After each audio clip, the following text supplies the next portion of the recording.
Для мене щастя жити в реальності.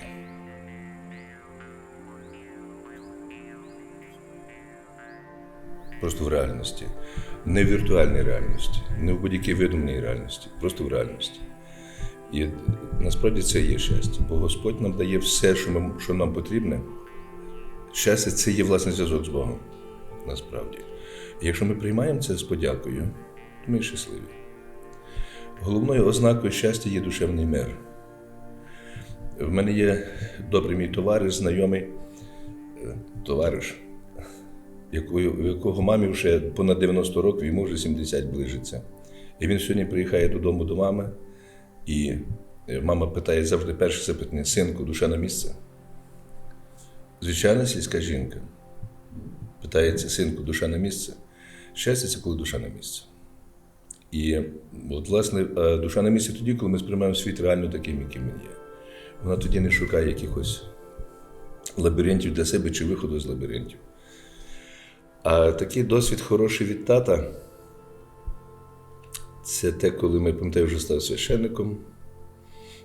Приїхали друзі, ми сидимо, всі такі вже священники, монах серед нас, всі так журимося дуже.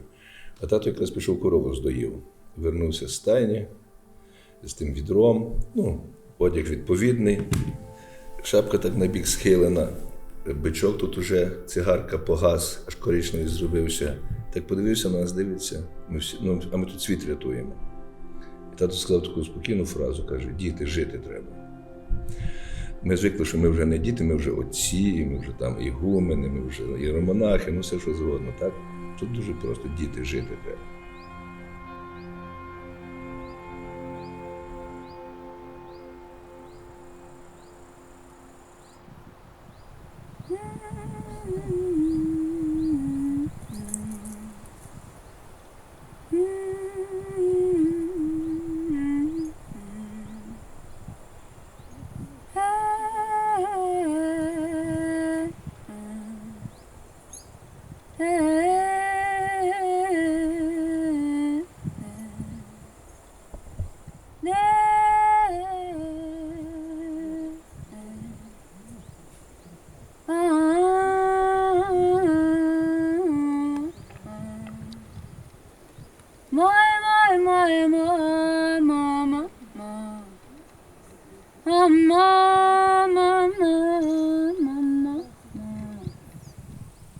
Я так багато всього люблю в світі,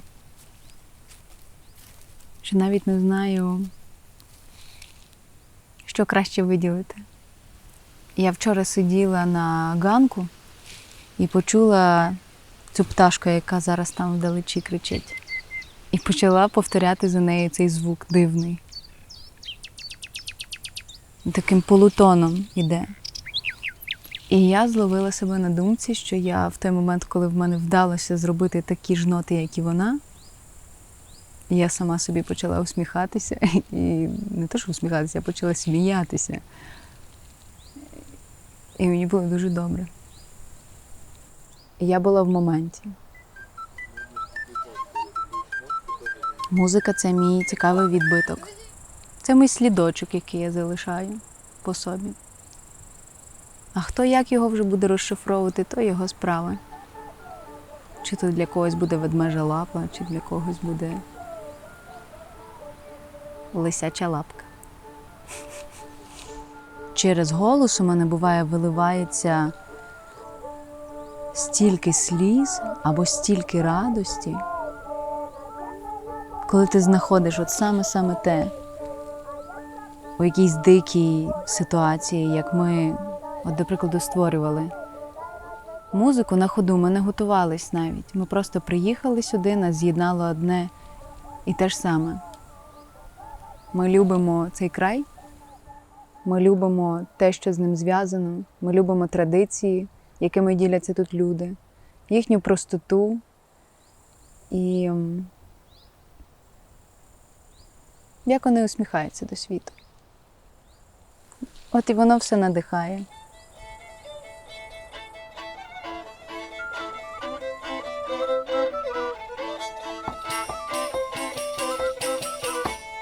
Росте пан на скрипці, а клин на бубні.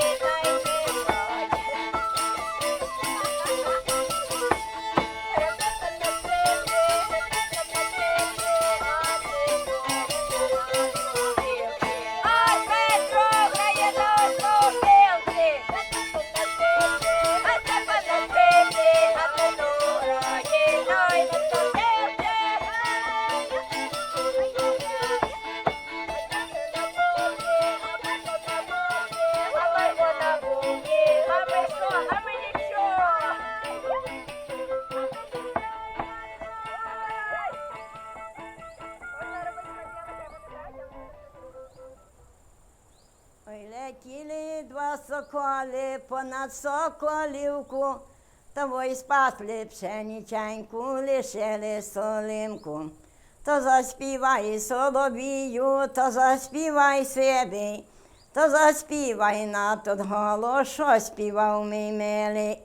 То заспівай на тот голос тими голосами, та що ходив мій миленький, ходячи з вівцями. Я з вівцями топорцями за козеві бучки, добре миси ночувало в тої росначучки. Добре миси ночувало, добре миси спало, два ліжники постелені, нічого не кусало.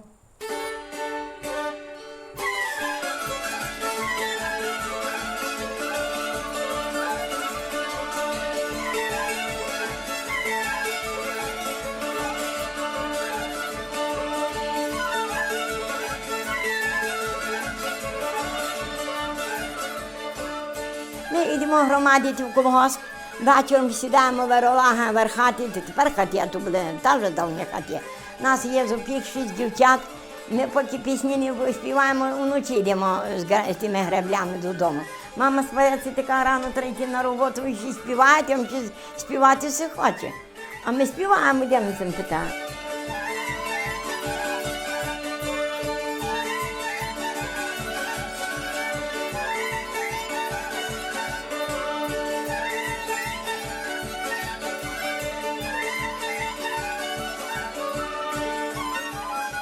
Баян заграє, це гармошками вже музика співає, грає. Музика грає, ми співаємо за ними, один за баяном, це за акордіоном, це там, це на весіллях, то у нас так на весіллях, так як є столи гату в кругу, сідають всі. Як скрипка заграє, то до співання, а як вже йде баян, то до пісень. А ми вже так співаємо, що аж вже не знаємо, що співати далі.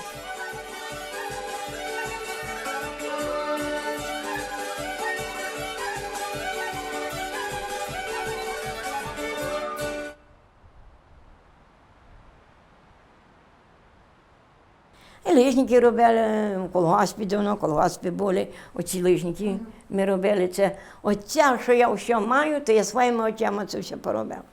А тепер як от людині добре не бачу. Так, замолоду ткала дуже, то ще світял не було таких, як тепер лямпи, то така лямпа була старовіцька, циліндр. Ти таке умборо, ти так на станок ми спускали, казату зверху клали, ти на чорній шпульці ми ото ткали в ті кіліми. А тепер світла, тепер ветку на цілу хату, що ще, а то в нас цього не було. Ти йому трохи очі збавила, тим, бо то дрібняньке оце ткати на чорні шпульки. Нєточки мати у руках кожну патерку, то треба подивитися на нього. Ой, каже, предку, засім неділь нетку, а кітонька си грала, неточку певала. Кинув кужіль на полицю, сама віду на вулицю. А я все собі в ці хаківці це ткала по тижні, по два, бо то дрібня, то борзо не йде. Все мама нас навчила робити. Цю подушку я вишила перший раз. Мама купила мені ту все, нитки, і я шила першу подушку і навчилася шити. І за цим шиттям можна виткати що-небудь.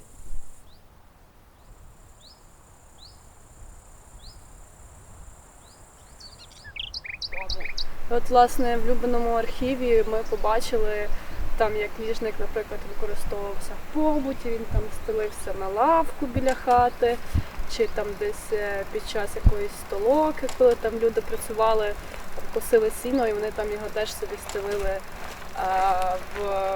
аби там собі присісти, відпочити. А ще, окрім того, ліжник дарували на весілля молодятам, і друге, це клали на домовину померлому. Получається, що в цій місцевості, в Яворові, ліжник супроводжував людину буквально від народження і до самої смерті, оскільки це таке ремесло, яке тут засноване, вкорінене, і воно досі існує.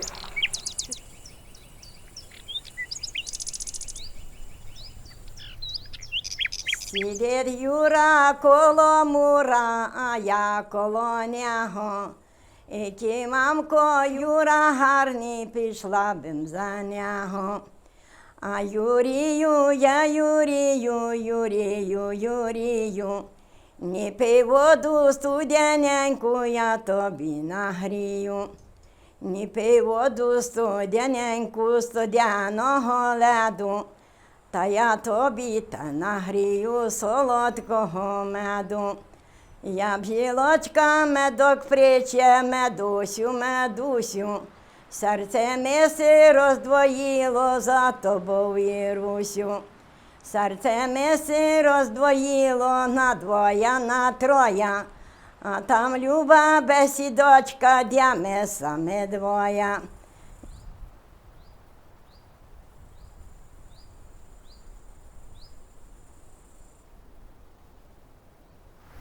Років 18-20 я скоріше не бажала тут залишатися. Я розглядала різні варіанти теж міграції, але, можливо, через навчання спочатку.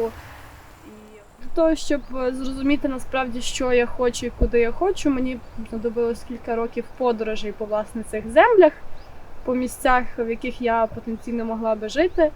Я розумію, що я би там не відчувала себе на своєму місці, в плані соціуму і в плані якогось заняття, яким би я хотіла займатися. І я зрозуміла, що в принципі можна працювати вдома, в Україні і займатися тим, що подобається, і не думати про те, як би заробити трошки більший шматок хліба за кордоном. Тим більше, що я зрозуміла, що я не можу без місцевої природи, без людей, без свого оточення, яке мене, в принципі, сформувало і зробило тим, ким я є. І якщо я поїду, то я позбавлюся невичерпного ресурсу, де в мене не буде, в принципі, нічого, на що би я могла реально обіпертися. Дома ліпше, не знаю.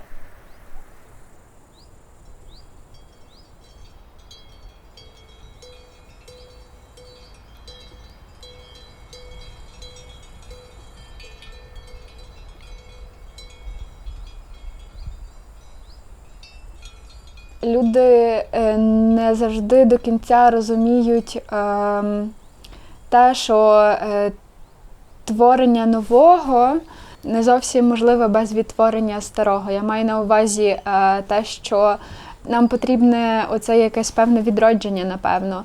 І щоб не починати з нуля, нам потрібно з чогось черпати. І для цього якраз є антропологія, етнографія, розмови з старшими людьми, розмови просто з людьми. Якесь таке намагання відчути і зрозуміти. Тому що мені здається, що в сучасному світі з цією ідеологією креативності і постмодерної модернізації люди розуміють оці всі сучасні якісь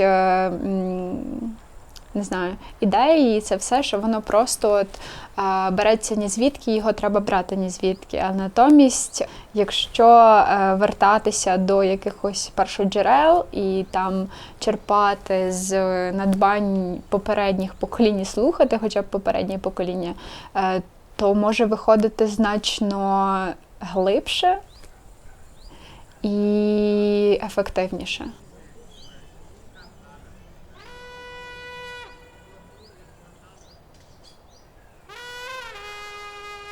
Для мене дуже важливою є локальність і локальна ідентичність. Напевно, для мене важливо те, що я є з Косова, з гір. Я про це пам'ятаю, і це дає мені певну силу. От, в Мартіна Гайдегера є оце поняття творчого ландшафту, як простору, куди ти повертаєшся, і де тобі є найкраще, і де тобі вільніше дихається і твориться. І мені здається, що такі місця, вони просто дуже потрібні. Це як певні, не знаю, потоки, з яких ми п'ємо і потім самі з'єднуємося з потоками іншими і собі так існуємо.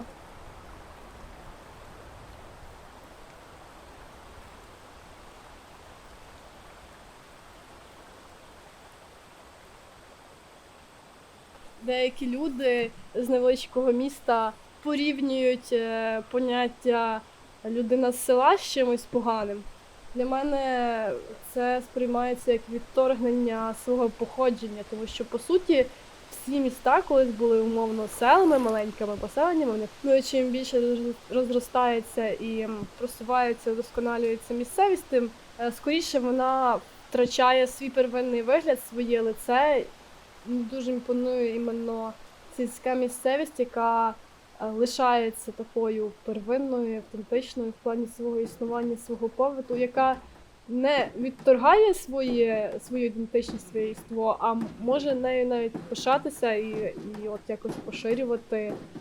І я це дуже часто спостерігаю саме в сільській місцевості в Карпатах, тому що все-таки тут є великий відсоток людей, які усвідомлюють своє походження, свої особливості. Люди тут живуть для себе, для своєї родини. Це забезпечує їм, мені здається, набагато краще, впевненіше життя і майбутнє. Але, звісно, це робота, яка потребує набагато більше фізичних вкладів, ніж в місті. Тут треба бути власником всього в деякому сенсі, тут треба бути керівником всього, а в місті ми зазвичай тільки тимчасові користувачі. Колись в архаїчних культурах, коли ще не було досліджено те, як жінки, власне, вагітніють, народжують дітей, було це певне таке розуміння дитини, як душі, яка приходить з довкілля, яка приходить з природнього середовища. Там це може бути скеля, якась певна водойма, чи ліс, чи степ. І жінки, власне, ходили до цих природних таких зон, і вони вірили в те, що ці душі дітей, які там мешкають, там душа дитини, яка мешкає в скелі, вони в них вселяються. І взагалі рід вівся по материнській лінії, а чоловіки були батьками чисто юридично. І в всіх людей, які народжувались, було таке дуже чітке, пряме відчуття себе частиною землі, частиною цього природнього середовища. І саме тому, мені здається, було це таке шанобливе ставлення до довкілля. Загалом це певне розуміння людини як центру Всесвіту, воно таке дуже шкідливе. Нам більше потрібно думати про себе як про того, хто стоїть поруч, а не стоїть в центрі і для нього все приносить.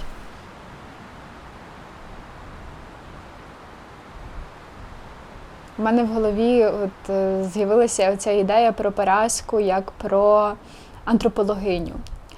Хоча вона зовсім дослідницею не була і закінчила 4 класи, але та певна така чутливість до інших і до світу, і чуттєвість її, вона дуже сильно вабила. І вона близька до тієї чуттєвості, яка зрештою виникла в сфері антропологічної думки в ХХ столітті. І мене завжди... Мені було цікаво, як Парасці вдавалося бути водночас і своєю, дуже добре розуміти гуцульську культуру, добре вписуватися в контекст, ходити до церкви і таке інше, але водночас бути максимально іншою в цьому контексті, там, сільській раді чи щось таке. Тобто це насправді велика сміливість жити саме так і бути певному в тому, що те, що ти робиш, воно важливо і потрібно. Я відчула певну таку саморефлексивну дію, коли я взялася за Параску, почала вивчати її життя, я зрозуміла, що зрештою я більше дізнаюсь про себе, не тільки про себе, але й про людей, які мені дуже близькі, мешкають на Гуцульщині або просто в якихось там невеликих населених пунктах, які просто по-іншому живуть, по-іншому поводяться і мають оцю сміливість, наважуються бути собою, як то робила Параска.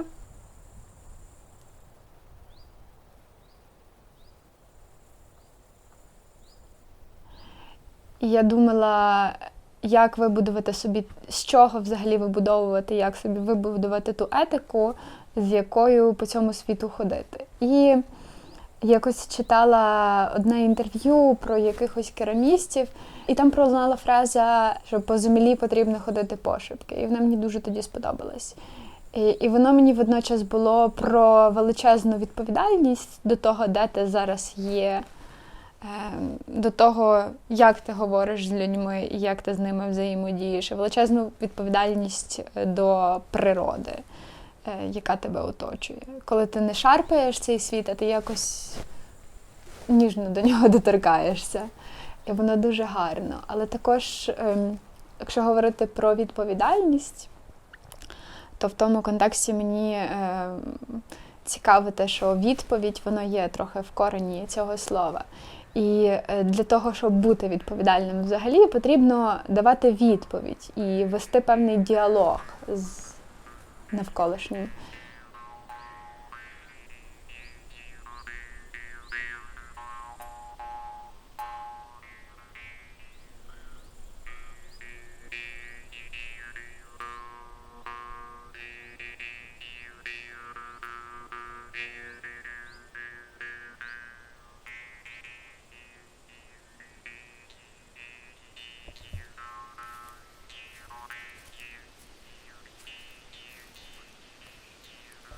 Староарамейською жінка означає те, що вміщає в себе все, а чоловік той, що згадує. І воно тоді створює якийсь такий танець, в якому завжди є прірва. А з прірвою або танцюєш, або в неї падаєш. Як у любов падає.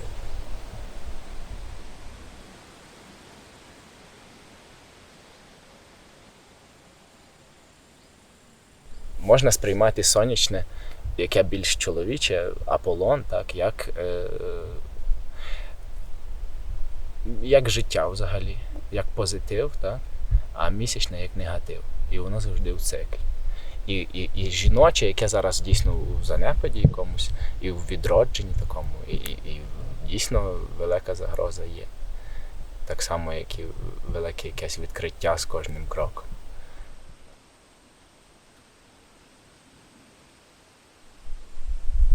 І оця розмова поколінь, як розмова свинця із срібла. Розмова якогось такого переважно жіночого, негативного. Воно відчувається як справді порожнеча. Але воно насправді безмір простору, від якого треба вміти себе стребати.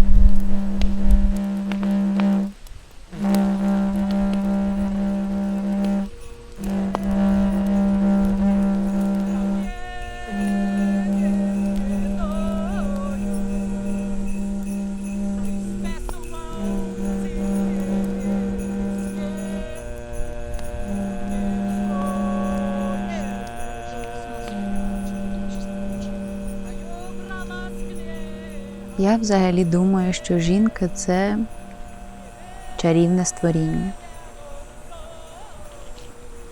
Бо в нас є можливість дати комусь життя. І ми вже апріорі можемо робити чудо якесь.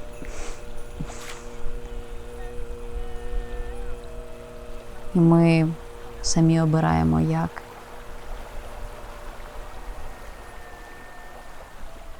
Як себе відчувати, як далі йти, якою бути. Мене надихають жінки, які несуть з собою таким вальсом, гармонію. І те, якими вони справді є. Без фальші. Тоді це так красиво. Ті жінки просто осяють все довкола. Я таких знаю.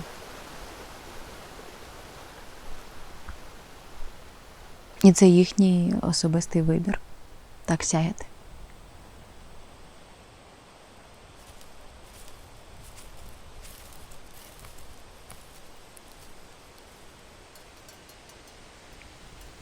І мені дуже подобається, що я народилася в Україні. Там, де жінкам варто чути про їхню красу. Саме таку, яка вона була початково. Без переробок. Без зайвих вмішувань.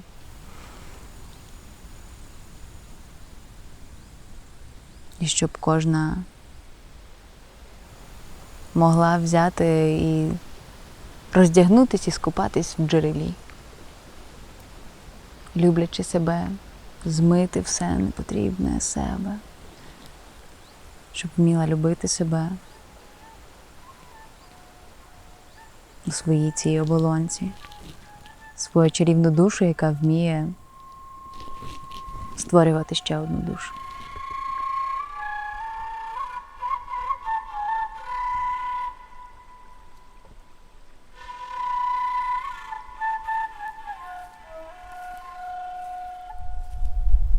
Срібний, місячний такий більш жіночний стан, він виколупує депресію. Він може...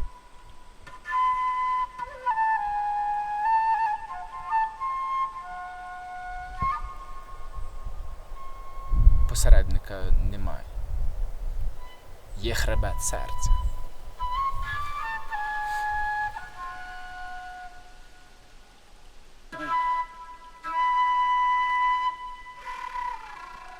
Хрест, як основа світобудови, він побудований якраз вертикаль Христа, це зв'язок небо-земля. Бог – людина. Горизонталь Христа – це зв'язок земля-земля, людина-людина. На цьому перехресті серце Ісуса. Відомий французький філософ Блез Паскаль казав такі слова, що тільки в Ісусі Христі ми можемо пізнати Бога, ближнього і себе. Чому? Бо Ісус з'єднав небо і землю. І ближніх у собі. Він всіх нас отак от прийняв. А він так нас обійняти хотів, ми йому руки прибили. Ось що відбулося, розумієш? Він, уяви собі малу дитину, от у нас є гуцульські хрести, на яких Ісус як дитя мале зображений.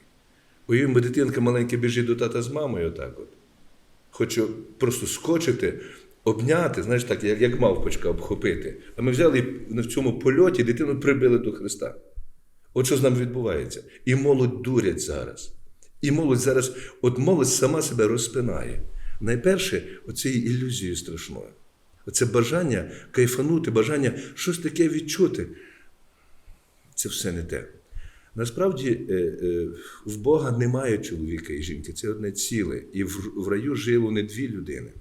Адам і Єва – це єдина людина, в якій поєднано чоловіче і жіноче начало.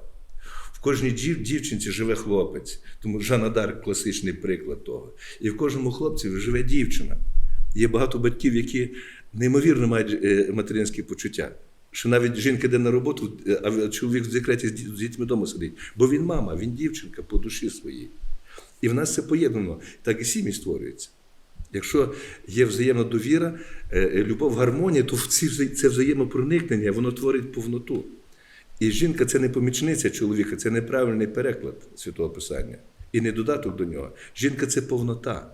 Тобто жіноче – це як на сході інь і янь. Абсолютно так і є воно. Жіноче чоловіче начало, з'єднавши з собою, творить повноту. І чорне, і біле – це не є протиставлення. Білий колір – це всі кольори, які проявлені. Тому світло-біле, а через призму маємо спектри. Так? Відкриваємо світловий спектр, бачимо всі кольори веселки. А чорний колір – це ті самі всі кольори, лише прийняті, заховані. Тому жіноче у людині – це те, що ще має проявитися. Це той зародок, в якому потенціал, скажімо, дерева, потенціал куща, просто потенціал цілої людини, крихітиться. Воно ще не проявилося. І тому жінка виносить дитину під серцем в лоні, де нічого не видно. Світ закритий абсолютно. Жіноче, воно має проявитися.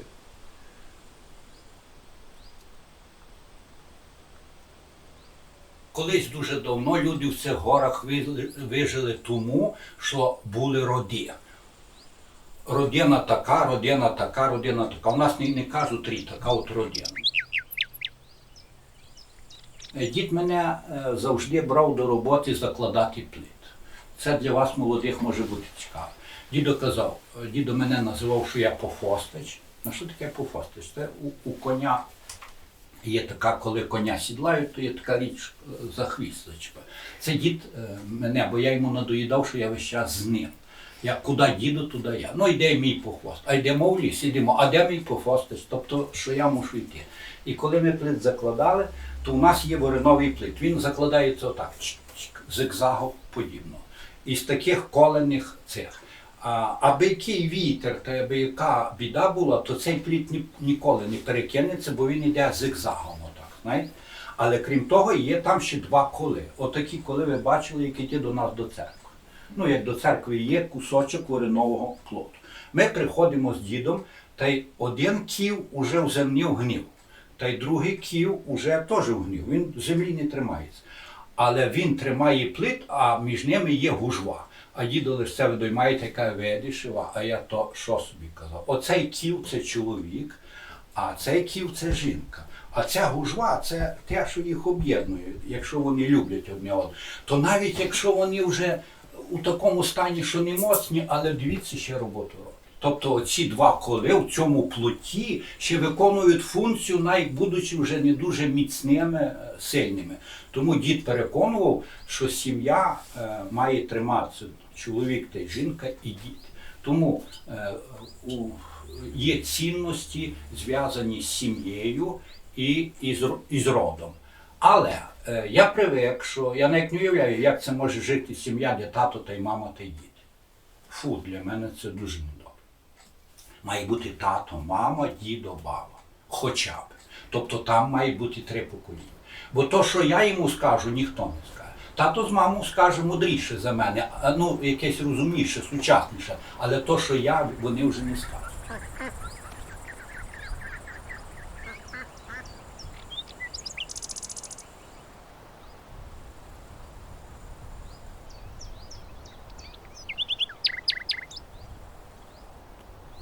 Я розбираю в собі своїх батьків, їхні характери, їхні палітри, які вони мені передали. І десь буває чітко розумію, що тут я батькова, а тут я мамина.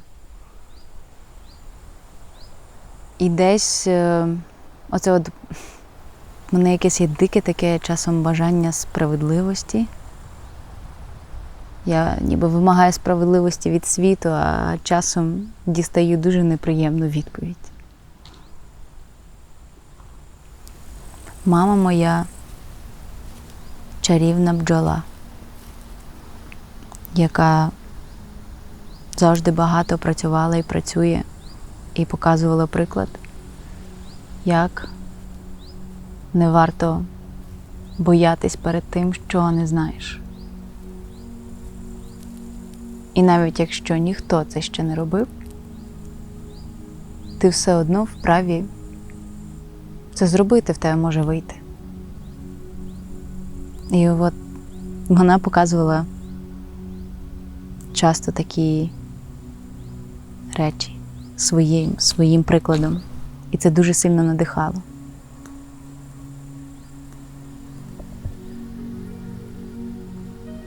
Вона мені дозволяла бути собою. Як і батько вмів підтримати і направити.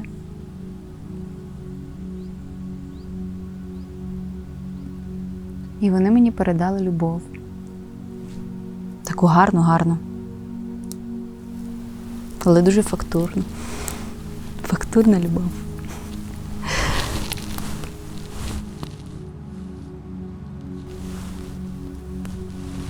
Я буває задумовуюсь, що я буду розказувати своїм дітям. Про що я з ними буду говорити. Так хочеться передати їм якісь істини життєві. І тому ніби я зараз у свій рюкзак набираю купу всього, чогось такого, що може знадобитися, але розумію, що по ходу просто викидаю якісь речі, бо розумію, що це не потрібно. Ні, це не потрібно. І в кінці кінців цей рюкзак не такий вже й тяжкий. А спочатку був тяжезний. Ти просто хочеш їм передати любов до життя.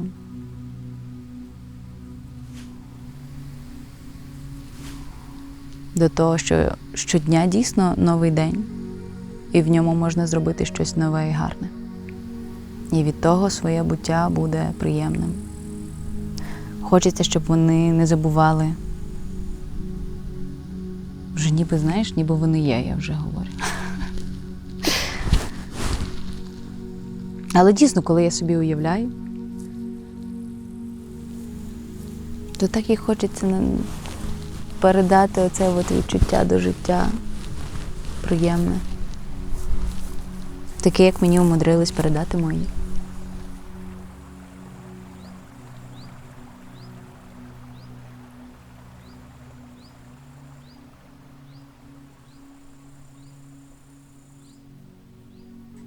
Але щоб ви знали, старші люди, ви не переоцінюєте. Був такий знаменитий мовор, який казав, що старші люди у нас так, є таке, що доказання, а є таке, що не доказання. Я вам кажу лише то, що доказання, але ще знаю таке, що не доказання. Може, колись йому сам на сам це скажу. Ну, бо я би хотів, аби воно зо мною не пішло туди, на той світ. А хотілося б це передати. Ну, аби це знали діти, внуки. Тобто ви це скажете тільки дітям, внукам, тим, хто найближче.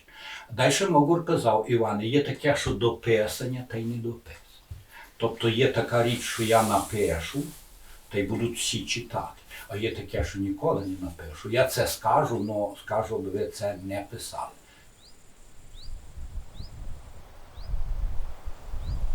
І воно здається таким парадоксальним,